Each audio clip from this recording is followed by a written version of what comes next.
Hey guys, what is going on, and welcome back to another episode of Club and Country. It's episode number 67, and today we're returning with two massive games with Brescia as we face Roma in a top of the table clash with both teams in the top two separated by just 2 points, and then Napoli at home in the Tim Cup quarter-final. Before we get to the games though, shall Brescia be getting on off camera? Hopefully. Hey, lovely stuff.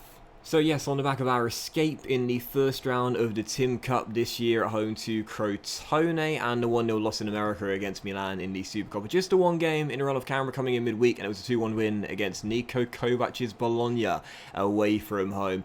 Scored through Eddie Salcedo 35 minutes in. First goal in such a long time for Eddie, so that was a really good sight to see, connecting with an Esposito cross across the face of the goal. And whilst 5 minutes later Bologna did find themselves a leveller for a bit of a scrappy goal from a failed set piece. 15 minutes to go, still tied at 1-1. Weren't really playing our best football, but when we need a hero, when we need someone to step up and deliver, it's pretty much always this guy. Rigoro with the interception, plays over the top, and Sebastiano Esposito runs through one-on-one and clips it in off the post to give us the game winner. So yes, back to winning ways on the back of the loss in the Supercoppa, and as you can see, because of that, we are still top of the table and still only clear of Roma by 2 points. They have been on absolute flames in recent weeks to get themselves right up amongst it in the race for the title. Napoli won their last two after no wins in their previous three. Juve are now in the top four, though Inter do have the game in hand. I would say us, Roma and Napoli are the main three to keep your eyes on, but really anyone in the top five has a great chance to win the title this year.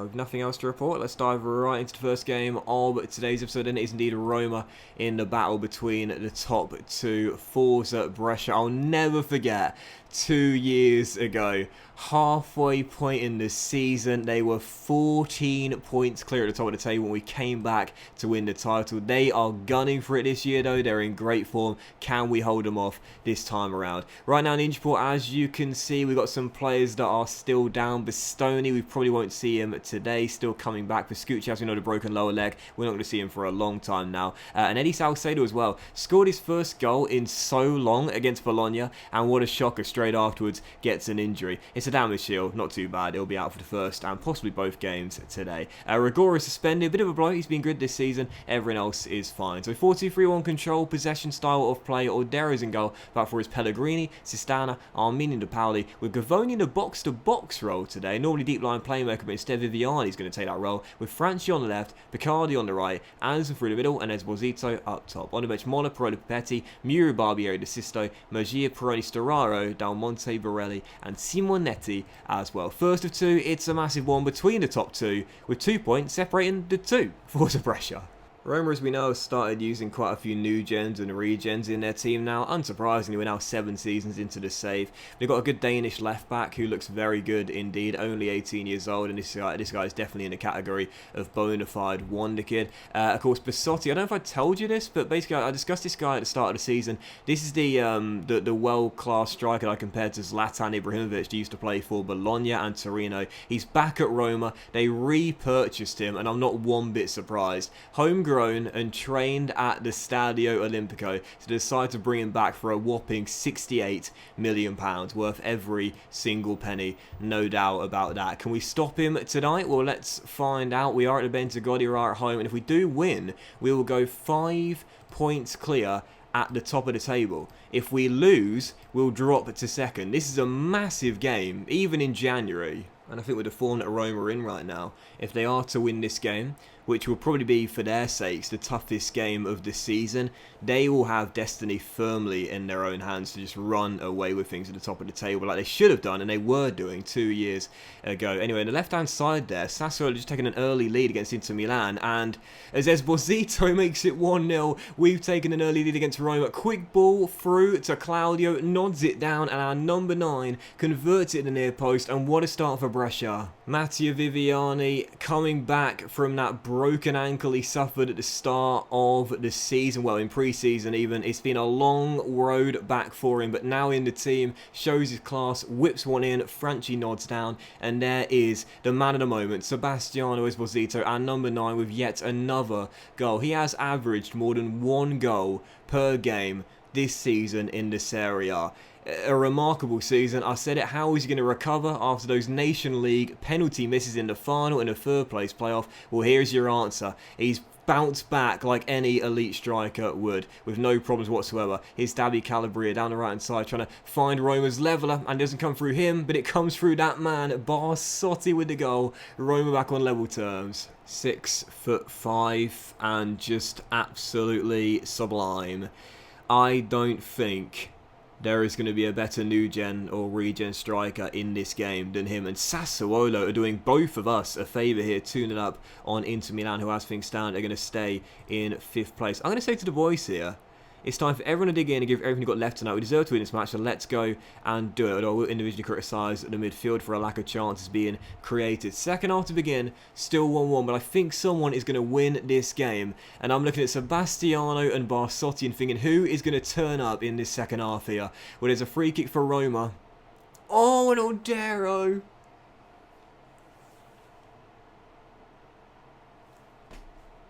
That sort of goalkeeper. You live by Odero, you die by Odero. Mama, there goes that man. Oh man.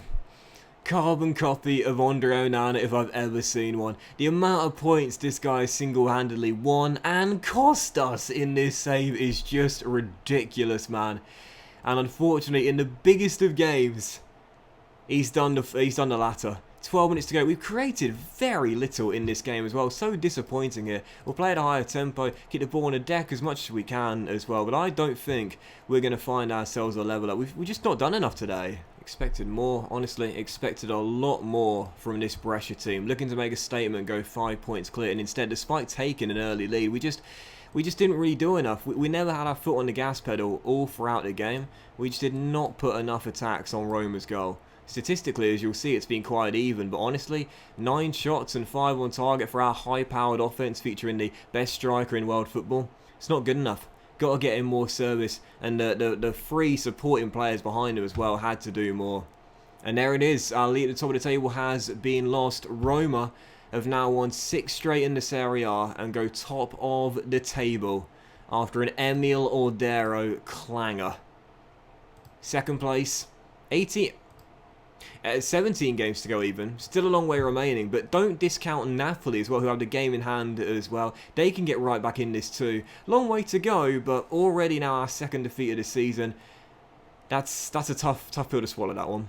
Yeah, he's that sort of goalkeeper. I'll always defend him because there's been so many moments in this save where he has come up big when I've needed him the most.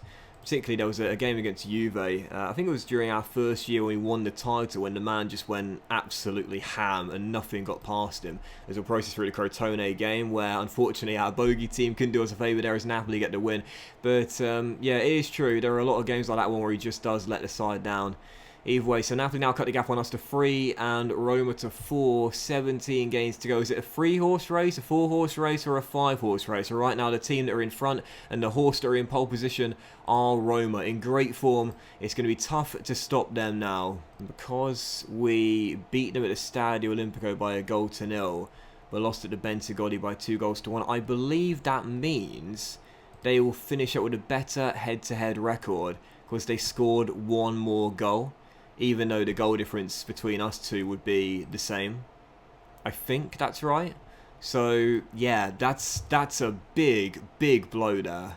You know, we've got some very tough games coming in the month of February as well. As you can see, you got Milan, you got Juve, and the final one is going to be Galatasaray. Before that as well, we got our bogey team, Udinese, who are in great form this year as well. 2 defeats in our last 3.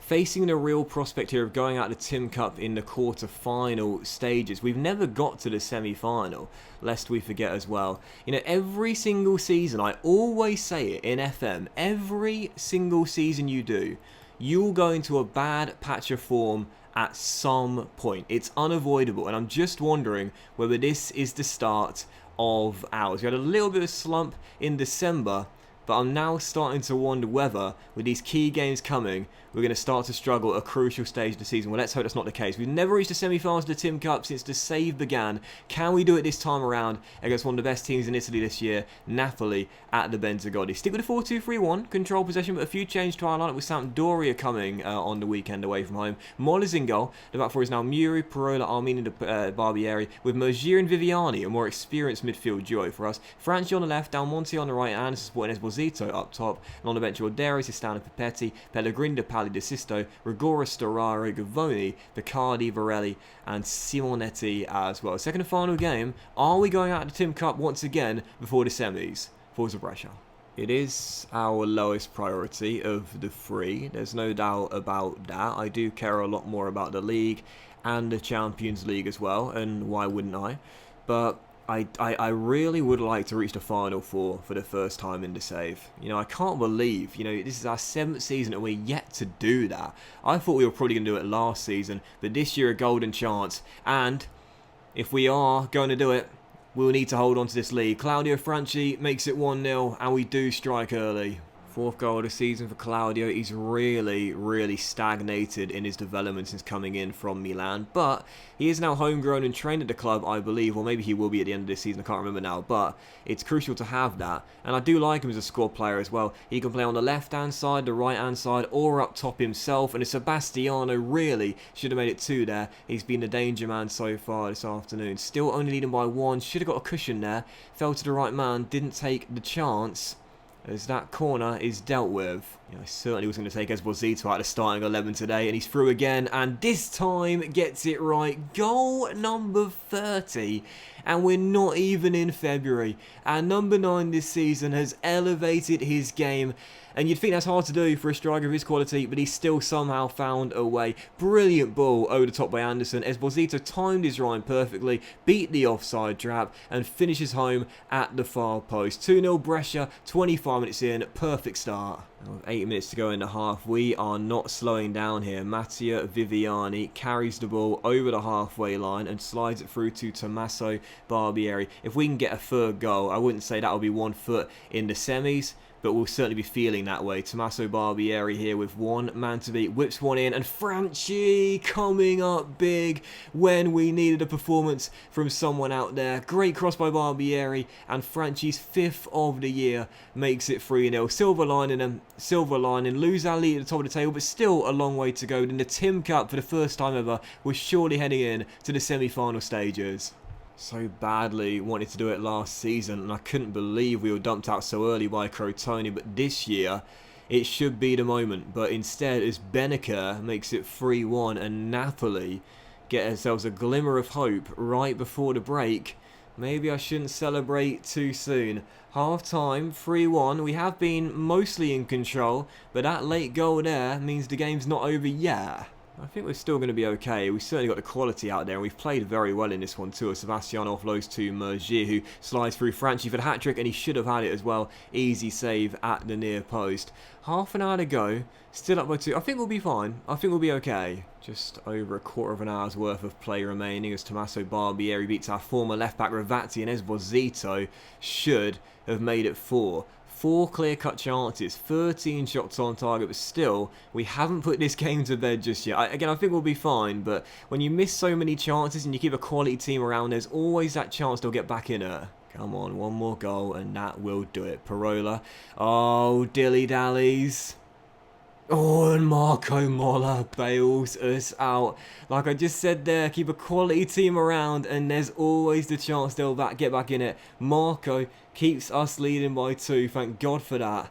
And that will do it then. Final score 3-1. Really should have put the game to bed a long time ago. But hey, 3 on the final score and into the Tim Cup semi-final for the first time in the save as well. So silver lining then. Silver lining. Might have lost our lead at the top of the table, but into the final 4. And we'll be taking on... Oh, just seeing them there. Roma, of course it was going to be Roma, of course it will be them. Roma in the Tim Cup semi-final, first leg coming at the Bentagodi and the second leg coming at the Stadio Olimpico. So when are those games there? Because they come quite quickly, don't they? Yeah, so the first leg is on the 10th of February and the second leg will be in the 4th of March. Right, okay. Okay, so what we'll do then is we'll do Roma and Milan in the very next episode, and we'll do a triple header with Juve, Galatasaray, and I'll squeeze in the Roma game as well in the very next one. So that'll do it then. Have a great day, guys. Much love to you all. Thank you for watching today's episode of Club and Country, and I'll see you next time very soon as we go for revenge against Roma in our first ever Tim Cup semi-final very soon.